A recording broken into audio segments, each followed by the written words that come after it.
ನಮಸ್ಕಾರ. ನೀವು ಕೇಳುತ್ತಿದ್ದೀರಿ ಪ್ರೇಮ್ ಅನ್ಮೋಲ್ ಹೋತಾ ಹೈ ವಾಣಿ. ನಾನು ನಿಮ್ಮ ಹೋಸ್ಟ್ ವಾಣಿ.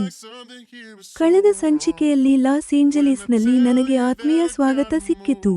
ಈಗ ಮನೆಯವರೆಲ್ಲರೂ ಹೊರಗೆ ಹೋಗಿದ್ದಾರೆ ಮತ್ತು ರಾಶೀಲ್ ಹಾಗೂ ನಾನು ಮಾತ್ರ ಮನೆಯಲ್ಲಿದ್ದೇವೆ. ಆದರೆ ನಮ್ಮ ಭೇಟಿ ಒಂದು ಸಣ್ಣ ಆಘಾತದೊಂದಿಗೆ ಶುರುವಾಗುತ್ತದೆ. ನೀವು ಕೇಳಲಿದ್ದೀರಿ, ನನ್ನ ದೊಡ್ಡ ಆತಂಕ. ಇನ್ನು 3 ದಿನಗಳ ನಂತರ ತನಗೆ ಸಿ-ಸೆಕ್ಷನ್ ಮೂಲಕ ಹೆರಿಗೆಯಾಗಲಿದೆ ಎಂದು ರಾಶೀಲ್ ತಿಳಿಸಿದಳು. ಹೆರಿಗೆಯ ಸಮಯದಲ್ಲಿ ತೀರಿಹೋದ ನನ್ನ ತಾಯಿಯ ನೆನಪು ಬಂದು ನಾನು ಭಯಭೀತಳಾದೆ. ರಾಶೀಲ್ನ ದೃಢ ನಿರ್ಧಾರ. ರಾಶೀಲ್ ನನ್ನನ್ನು ಸಮಾಧಾನಪಡಿಸುತ್ತಾಳೆ. ಅಂದು ನಾನು ಅನುಭವಿಸಿದ್ದು ಭಯಾನಕ ದುರಂತವಾಗಿತ್ತು. ಅಂತಹ ವಿಷಯಗಳು ಈಗ ನನ್ನನ್ನು ಹೆದರಿಸುವುದಿಲ್ಲ. ಸಿನಿಮಾವಲ್ಲ, ಮಾತುಗಳ ಕಲೆ. ನಾನು ಸಿನಿಮಾ ನೋಡಲು ನಿರಾಕರಿಸಿದಾಗ ರಾಶೀಲ್ ತುಂಟತನದಿಂದ ನಗುತ್ತಾ ಹೇಳುತ್ತಾಳೆ, ಇದು ಸಿನಿಮಾವಲ್ಲ. ನಾನು ನನ್ನ ಮಾತುಗಳನ್ನು ಹೇಗೆ ಮಂಡಿಸುತ್ತೇನೆ ಎಂದರೆ, ನಿನಗೆ ಯಾವುದೋ ಸಿನಿಮಾ ನೋಡುತ್ತಿದ್ದೀಯಾ ಎಂದು ಅನ್ನಿಸುತ್ತದೆ. ಇಂದು ರಾಶೀಲ್ ತನ್ನ ಸಿನಿಮಾ ಶುರು ಮಾಡುತ್ತಿದ್ದಾಳೆ. ಅದರ ವಿಷಯ ವಾಣಿಯ ಬಗೆಗಿನ ಮಾತುಗಳು. ಅದೃಶ್ಯ ರೂಪಶಿಲ್ಪಿ ಅನ್ಸೀನ್ ಆರ್ಕಿಟೆಕ್ಟ್ ತನ್ನ ಮದುವೆಯ ಹಡಬಡಿಕೆ ಕಡಿಮೆಯಾದ ನಂತರ ತನ್ನ ಮೈದುನ ಸ್ವಪ್ನಿಲ್ನೊಂದಿಗೆ ಹೇಗೆ ಸಾಮೀಪ್ಯ ಬೆಳೆಯಿತು ಎಂದು ರಾಶೀಲ್ ವಿವರಿಸುತ್ತಾಳೆ. ಚದುರಂಗದ ಆಟ ಮತ್ತು ವ್ಯಕ್ತಿತ್ವದ ಅನಾವರಣ. ಚೆಸ್ ಆಡುವಾಗ ಸ್ವಪ್ನಿಲ್ ಸಂಕೋಚದವನಲ್ಲ ಎಂಬುದು ರಾಶೀಲ್ಗೆ ತಿಳಿಯುತ್ತದೆ. ಸ್ವಪ್ನಿಲ್ ತನಗೆ ನಿನ್ನ ತರಹದ ಭಾರತೀಯ ಹುಡುಗಿಯರು ಇಷ್ಟ ಎಂದು ಹೇಳುತ್ತಾನೆ. ಸ್ವಪ್ನಿಲ್ನ ಕುತೂಹಲ. ರಾಶೀಲ್ ತಕ್ಷಣ ನನ್ನ ವಾಣಿಯ ಹೆಸರು ಪ್ರಸ್ತಾಪಿಸುತ್ತಾಳೆ ಮತ್ತು ಆರ್ಥಿಕ ಸಂಕಷ್ಟದ ಕಾರಣದಿಂದಲೇ ನಾನು ಮದುವೆಗೆ ಬರಲಾಗಲಿಲ್ಲ ಎಂದು ತಿಳಿಸುತ್ತಾಳೆ. ಸ್ವಪ್ನಿಲ್ಗೆ ಆಶ್ಚರ್ಯವಾಗುತ್ತದೆ. ತನ್ನ ಪ್ರಾಣ ಸ್ನೇಹಿತೆಯ ಮದುವೆಗೆ ಬರಲು ಸಾಧ್ಯವಾಗದಷ್ಟು ಯಾರಾದರೂ ಅಶಕ್ತರಾಗಿರಲು ಸಾಧ್ಯವೇ? ಆಮೇಲೆ ಸ್ವಪ್ನಿಲ್ನ ಮುಂದಿನ ಪ್ರಶ್ನೆ ನೇರವಾಗಿ ನನ್ನ ಭವಿಷ್ಯದ ಮೇಲಿದೆ. ನೀವು ಹೇಳಿ, ಅವಳಿಗೆ ವಾಣಿಗೆ ಮದುವೆಯಾಗಿದೆಯೇ? ರಾಶೀಲ್ ಮತ್ತು ಸ್ವಪ್ನಿಲ್ ನಡುವೆ ನಡೆಯುತ್ತಿರುವ ಈ ಸಿನಿಮಾ ಅಲ್ಕಾ ಮ್ಯಾಮ್ ಅವರ ದೂರದೃಷ್ಟಿ ಯೋಜನೆಯ ಮುಂದಿನ ಹಂತವೇ? ಸ್ವಪ್ನಿಲ್ಗಾಗಿ ನನ್ನನ್ನೇ ಆರಿಸಲಾಗಿದೆಯೇ? ಸ್ವಪ್ನಿಲ್ನ ಒಲವು, ರಾಶೀಲ್ನ ಯೋಜನೆ ಮತ್ತು ಹೊಸ ಸಂಬಂಧದ ಅಂಕುರ. ಪ್ರೇಮ್ ಅನ್ಮೋಲ್ ಹೋತಾ ಹೈ ವಾಣಿ ಯಲ್ಲಿ ನೀವು ಕೇಳಲಿದ್ದೀರಿ. ಎಪಿಸೋಡ್ 33. ಸಿ-ಸೆಕ್ಷನ್ ಭಯ ಮತ್ತು ಸ್ವಪ್ನಿಲ್ನ ಸಿನಿಮಾ ನನಗಾಗಿ ರೂಪಿಸಿದ ಯೋಜನೆ. ರಾಶೀಲ್ ಬಹಳ ಪ್ರೀತಿಯಿಂದ ನನ್ನ ಕೈ ಹಿಡಿದು ತನ್ನ ಕೋಣೆಗೆ ಕರೆದುಕೊಂಡು ಹೋದಳು. ವಾಣಿ, ನನಗೆ ಸಿ-ಸೆಕ್ಷನ್ ಮೂಲಕ ಹೆರಿಗೆಯಾಗಲಿದೆ. ಡಾಕ್ಟರ್ ಇಂದಿನಿಂದ 3ನೇ ದಿನ ನಿಗದಿಪಡಿಸಿದ್ದಾರೆ ಎಂದು ರಾಶೀಲ್ ನನಗೆ ಮಾಹಿತಿ ನೀಡಿದಳು. ಆಗ ನನಗೆ ನನ್ನ ತಾಯಿಯ ನೆನಪಾಯಿತು. ಅವರು ಹೆರಿಗೆಯ ಸಮಯದಲ್ಲಿಯೇ ತೀರಿಹೋದವರು. ಹೆರಿಗೆಯ ವಿಚಾರದಿಂದಲೇ ನಾನು ಬೆದರಿ ಹೋದೆ. ನನ್ನ ಆತಂಕ ಸ್ಪಷ್ಟವಾಗಿ ಕಾಣಿಸುತ್ತಿತ್ತು. ರಾಶೀಲ್, ನಿನಗೆ ಈ ಆಪರೇಷನ್ ಅಂದರೆ ಭಯವಾಗುತ್ತಿಲ್ಲವೇ ಎಂದು ನಾನು ಕೇಳಿದೆ. ವಾಣಿ, ಅಂದು ನಾನು ಅನುಭವಿಸಿದ್ದು ಭಯಾನಕ ದುರಂತವಾಗಿತ್ತು. ಆ ಸಮಯ ಕಳೆದು ಹೋದ ಮೇಲೆ ನಾನು ಬಹಳ ಗಟ್ಟಿಯಾಗಿದ್ದೇನೆ. ಇಂತಹ ವಿಷಯಗಳು ಈಗ ನನ್ನನ್ನು ಹೆದರಿಸುವುದಿಲ್ಲ. ನೀನು ಚಿಂತಿಸಬೇಡ. ಈಗ ನಾನು ನಿನಗೆ ಒಂದು ಒಳ್ಳೆ ಸಿನಿಮಾ ತೋರಿಸ್ತೀನಿ ಎಂದು ರಾಶೀಲ್ ನನ್ನನ್ನು ಸಮಾಧಾನಪಡಿಸಿದಳು. ನನಗೆ ಸ್ವಲ್ಪ ಸಿಟ್ಟು ಬಂತು. ರಾಶೀಲ್, ನಾನು ಇಲ್ಲಿ ಸಿನಿಮಾ ನೋಡಲು ಬಂದಿಲ್ಲ. ನಾವಿಬ್ಬರೂ ಹಳೆಯ ತರಹ ಬಹಳಷ್ಟು ಮಾತಾಡಬೇಕು ಎಂದು ನನಗೆ ಆಸೆ ಇದೆ ಎಂದು ನನ್ನ ಇಚ್ಛೆ ವ್ಯಕ್ತಪಡಿಸಿದೆ. ರಾಶೀಲ್ ತುಂಟತನದಿಂದ ನಗಲಾರಂಭಿಸಿದಳು. ವಾಣಿ, ನೀನು ಹಾಗೆ ಮುನಿಸಿಕೊಳ್ಳಬೇಡ. ವಾಸ್ತವವಾಗಿ ಇದೇನೂ ಸಿನಿಮಾವಲ್ಲ. ಈಗ ನಮ್ಮ ಮಾತುಗಳೇ ನಡೆಯಲಿವೆ. ನಾನು ನನ್ನ ಮಾತುಗಳನ್ನು ಹೇಗೆ ಹೇಳುತ್ತೇನೆ ಎಂದರೆ, ನಿನಗೆ ಸಿನಿಮಾ ನೋಡುತ್ತಿದ್ದೀಯಾ ಎಂದು ಅನಿಸುತ್ತದೆ ಎಂದು ಅವಳು ಹೇಳಿದಳು. ಅತ್ತಿಗೆ, ನಿಮಗೆ ಇಷ್ಟವಿದ್ದರೆ ನಾನು ನಿಮ್ಮೊಂದಿಗೆ ಯಾವುದಾದರೂ ಬೋರ್ಡ್ ಗೇಮ್ ಆಡಬಹುದು ಎಂದು ಸ್ವಪ್ನಿಲ್ ಒಂದು ದಿನ ಹೇಳಿದ. ಖಂಡಿತ, ಒಟ್ಟಿಗೆ ಆಡುತ್ತಾ ಮಾತನಾಡುವ 2ರಷ್ಟು ಆನಂದ ಸಿಗುತ್ತದೆ ಎಂದು ರಾಶೀಲ್ ಸಮ್ಮತಿಸಿದಳು. ಸ್ವಪ್ನಿಲ್ ಮತ್ತು ರಾಶೀಲ್ ಚೆಸ್ ಆಡಲಾರಂಭಿಸಿದರು. ಸ್ವಪ್ನಿಲ್ ಸುಲಭವಾಗಿ ಗೆದ್ದರು. ನಂತರ ಅವಳಿಗೆ ಎತ್ತುಗಡೆಗಳನ್ನು ಕಲಿಸಿಕೊಡಲಾರಂಭಿಸಿದ. ಸ್ವಪ್ನಿಲ್ ಸಂಕೋಚದವನಲ್ಲ ಎಂದು ರಾಶೀಲ್ಗೆ ಆಗ ತಿಳಿಯಿತು. ಅತ್ತಿಗೆ, ಇಲ್ಲಿ ಅಮೆರಿಕದಲ್ಲಿ ನಿಮ್ಮ ತರಹದ ಹುಡುಗಿಯರು ಇರುವುದಿಲ್ಲ. ನಿಜ ಹೇಳಬೇಕೆಂದರೆ ನೀವು ಬಹಳ ಒಳ್ಳೆಯ ಹುಡುಗಿ. ನಿನ್ನ ತರಹದ ಭಾರತೀಯ ಹುಡುಗಿಯರು ನನಗಿಷ್ಟ ಎಂದು ಸ್ವಪ್ನಿಲ್ ಹೇಳಿದ. ಇದು ಕೇಳಿದ ಕೂಡಲೇ ರಾಶೀಲ್ಗೆ ವಾಣಿಯ ನೆನಪಾಯಿತು.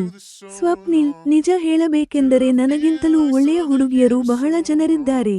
ನನ್ನ ಪ್ರಾಣ ಸ್ನೇಹಿತೆ ವಾಣಿಯವರಲ್ಲೊಬ್ಬಳು ಎಂದು ರಾಶೀಲ್ ವಿಷಯ ಬದಲಿಸಿದಳು.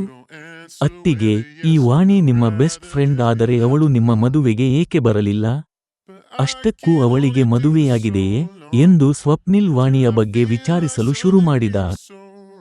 ಜೆಮಿನಿ ವಿಶ್ಲೇಷಣೆ ಎಪಿಸೋಡ್ 33 ಮಾನವ ಭಾವನೆಗಳ ಆಳವನ್ನು ತೋರಿಸುತ್ತದೆ. ವಾಣಿಯ ಭಯ, ರಾಶೀಲ್ನ ಧೈರ್ಯ ಮತ್ತು ಸ್ವಪ್ನಿಲ್ನ ಆತ್ಮೀಯತೆ ಇಲ್ಲಿ ಎದ್ದು ಕಾಣುತ್ತದೆ. ರಾಶೀಲ್ ಒಬ್ಬ ಮ್ಯಾಚ್ ಮೇಕರ್ ತರಹ ವಾಣಿಯ ಬಗ್ಗೆ ಸ್ವಪ್ನಿಲ್ಗೆ ಹೇಳುವುದು ಈ ಕಥೆಯಲ್ಲಿ ಒಂದು ಹೊಸ ಮಳುವನ್ನು ಸೂಚಿಸುತ್ತಿದೆ. ಎಪಿಸೋಡ್ 33 ಮುಕ್ತಾಯ.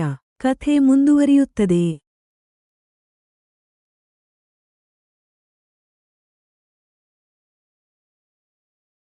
ಎಪಿಸೋಡ್ 34.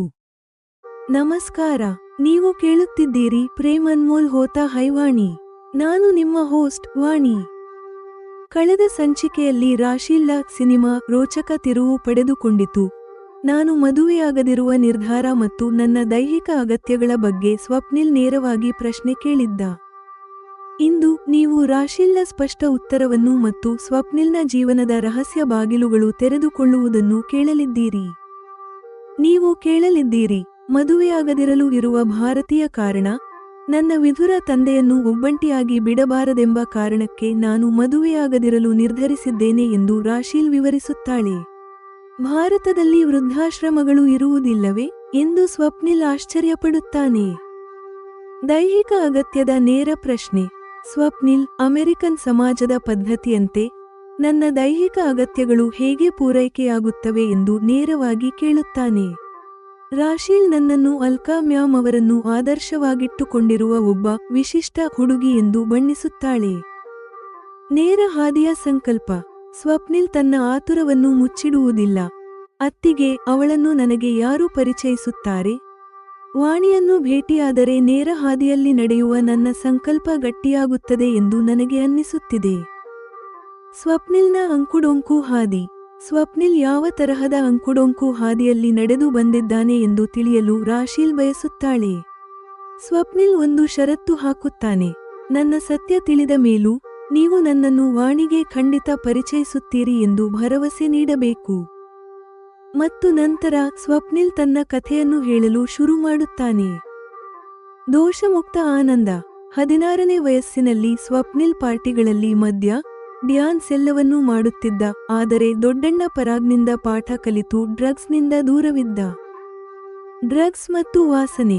ಒಂದು ಪಾರ್ಟಿಯಲ್ಲಿ ಅವನ ಗೆಳತಿ ಕ್ಯಾಥರಿನ್ ಫೆಂಟಾನಿಲ್ ನೀಡಲು ಪ್ರಯತ್ನಿಸಿದಾಗ ಅವನು ನಿರಾಕರಿಸುತ್ತಾನೆ. ಆದರೆ ಅಂದು ರಾತ್ರಿ ಕ್ಯಾಥರಿನ್ನ ಮಾದಕ ಸ್ಪರ್ಶದಿಂದ ಅವನ ಯುವ ಶರೀರದಲ್ಲಿ ಹೊಸ ರೀತಿಯ ಹಸಿವು ಜಾಗೃತವಾಗುತ್ತದೆ. ಹೆಚ್ಚುತ್ತಿರುವ ಚೇಷ್ಟೆಗಳು.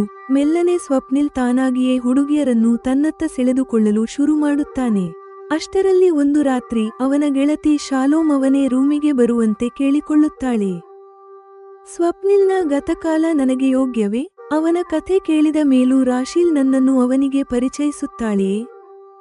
ಗತಕಾಲದ ಹಸಿವು, ನೇರ ಹಾದಿಯ ಹುಡುಕಾಟ ಮತ್ತು ಒಂದು ಹೊಸ ಪ್ರೇಮ ಕಥೆಯ ಸಾಧ್ಯತೆ.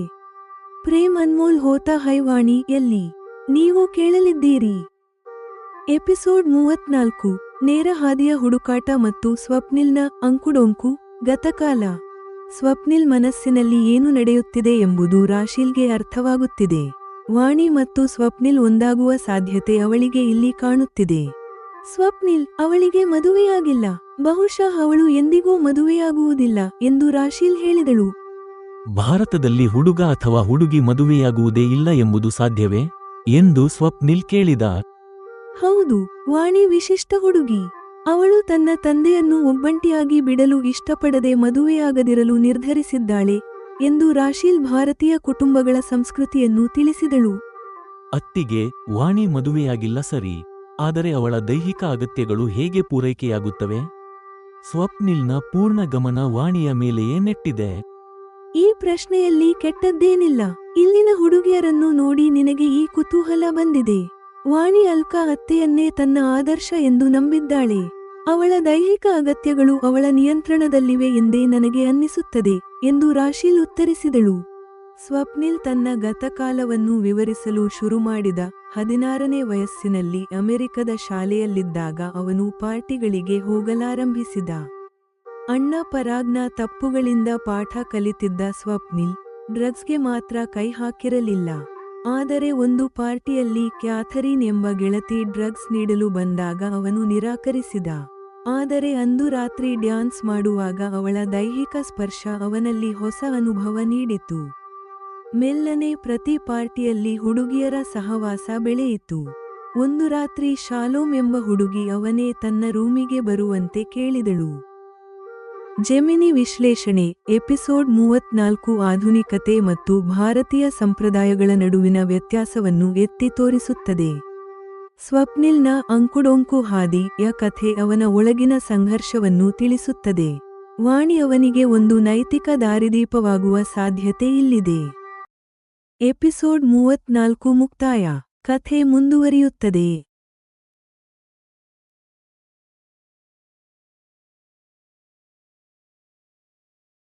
ಎಪಿಸೋಡ್ 35.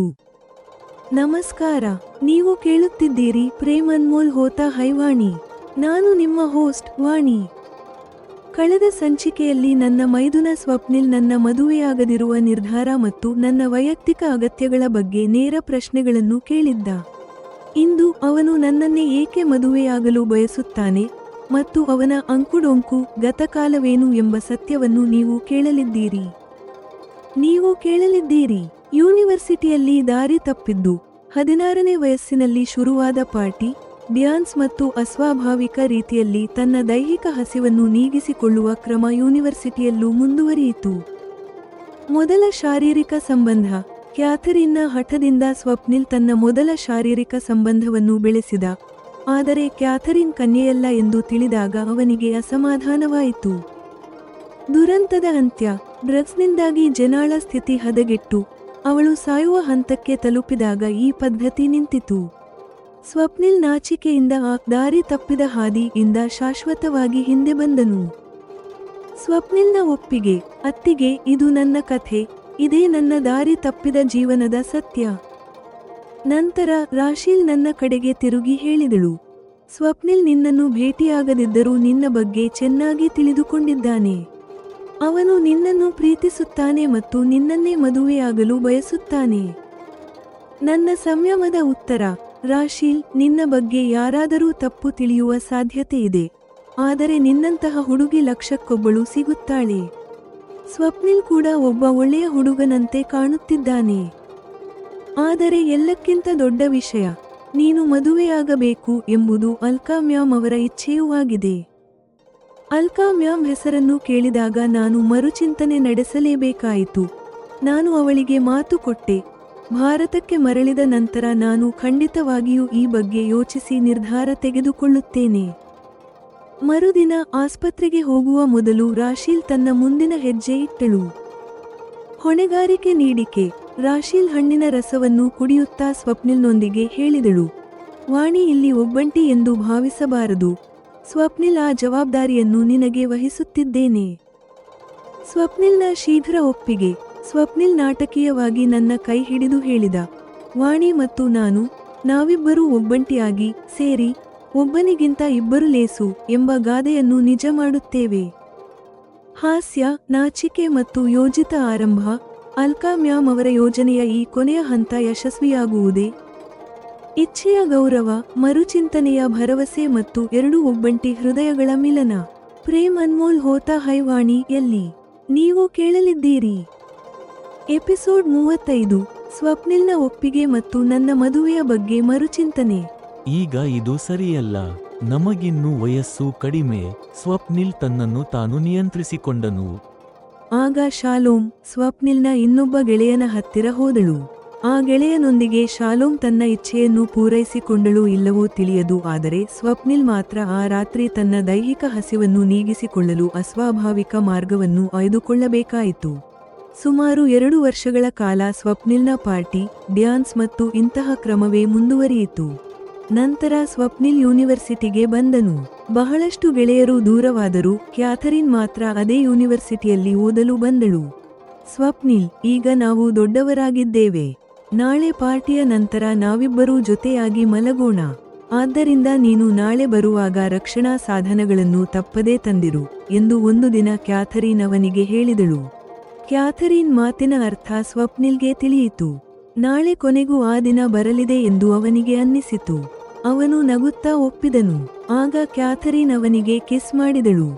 ಆ ಪಾರ್ಟಿಯ ರಾತ್ರಿ ಜೊತೆಯಾಗಿ ಡ್ಯಾನ್ಸ್ ಮಾಡುವಾಗ ಕ್ಯಾಥರೀನ್ ಮತ್ತೆ ಫೆಂಟಾನಿಲ್ ಮಾತ್ರೆ ನೀಡಿದಳು. ಸ್ವಪ್ನಿಲ್ ಮೊದಲಿನಂತೆ ನಿರಾಕರಿಸಿದ ಕಾರಣ ಕ್ಯಾಥರೀನ್ ಒಬ್ಬಳೇ ಆ ಮಾತ್ರೆ ತಿಂದಳು. ಕ್ಯಾಥರೀನ್ ತಾನು ಕನ್ಯೆಯಲ್ಲ ಎಂದು ಒಪ್ಪಿಕೊಂಡಳು. ಅದು ಕೇಳಿ ಸ್ವಪ್ನಿಲ್ಗೆ ಇಷ್ಟವಾಗಲಿಲ್ಲ, ಆದರೆ ಅವಳ ಪ್ರಾಮಾಣಿಕತೆ ಅವನಿಗೆ ಇಷ್ಟವಾಯಿತು. ಅವಳೊಂದಿಗೆ ಗಂಭೀರ ಸಂಬಂಧ ಇಟ್ಟುಕೊಳ್ಳುವ ಅಗತ್ಯವಿಲ್ಲ ಎಂದು ಅವನು ನಿರ್ಧರಿಸಿದನು. ಕ್ಯಾಥರೀನ್, ನೀನು ಹೇಳಿದ್ದು ಸರಿ. ನಾನು ಈ ಮೊದಲು ಯಾರೊಂದಿಗೂ ಹೀಗೆ ಮಾಡಿಲ್ಲ. ಸ್ವಪ್ನಿಲ್ ತನ್ನ ಸತ್ಯವನ್ನು ಹೇಳಿದನು. ಕೆಲವು ಪಾರ್ಟಿಗಳ ನಂತರ ಸ್ವಪ್ನಿಲ್ ಈ ವಿಷಯಗಳಲ್ಲಿ ಪಳಗಿ ಹೋದನು. ಕ್ಯಾಥರೀನ್ ನಂತರ ಸ್ವಪ್ನಿಲ್ ಜೀವನದಲ್ಲಿ ಇನ್ನಿಬ್ಬರು ಹುಡುಗಿಯರು ಬಂದರು. ಅವರಲ್ಲಿ ಒಬ್ಬಳು ಜೆನಾ ಡ್ರಗ್ಸ್ನಿಂದಾಗಿ ಸ್ವಪ್ನಿಲ್ ಜೊತೆ ಬೆಡ್ ಮೇಲಿರುವಾಗಲೇ ಪ್ರಜ್ಞೆ ಕಳೆದುಕೊಂಡಾಗ ಈ ಹಂತ ಮುಗಿಯಿತು. ಸ್ವಪ್ನಿಲ್ ಅವಳನ್ನು ಆಸ್ಪತ್ರೆಗೆ ಸೇರಿಸಿದನು. ಅವಳು ಸಾಯುವ ಹಂತದಿಂದ ಪಾರಾದಳು. ಅವಳ ಪೋಷಕರು ಅವಳನ್ನು ಡ್ರಗ್ ರಿಹ್ಯಾಬಿಲಿಟೇಷನ್ ಸೆಂಟರ್ಗೆ ಸೇರಿಸಬೇಕಾಯಿತು. ಇದರಲ್ಲಿ ಸ್ವಪ್ನಿಲ್ ತಪ್ಪು ಇಲ್ಲದಿದ್ದರೂ ಅವನು ತನ್ನ ಮನೆಯಲ್ಲಿ ನಾಚಿಕೆಯಿಂದ ತಲೆ ತಗ್ಗಿಸುವಂತಾಯಿತು.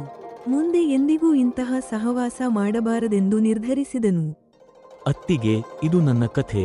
ಇದೇ ನನ್ನ ಜೀವನದ ಅಲೆದಾಟದ ಸತ್ಯ ಎಂದು ಸ್ವಪ್ನಿಲ್ ರಾಶಿಲ್ಗೆ ವಿವರಿಸಿದನು. ಮರುದಿನ ಬೆಳಗಿನ ಉಪಹಾರದ ಸಮಯದಲ್ಲಿ ರಾಶೀಲ್ ಹೇಳಿದಳು, ನಾನು ಆಸ್ಪತ್ರೆಯಲ್ಲಿ ಇರಬೇಕಾಗಿರುವುದರಿಂದ ಮುಂದಿನ ಕೆಲವು ದಿನಗಳು ಪರಾಗ್ ಅಥವಾ ನಾನು ನನ್ನ ಪ್ರೀತಿಯ ಗೆಳತಿಯನ್ನು ನೋಡಿಕೊಳ್ಳಲು ಸಾಧ್ಯವಿಲ್ಲ.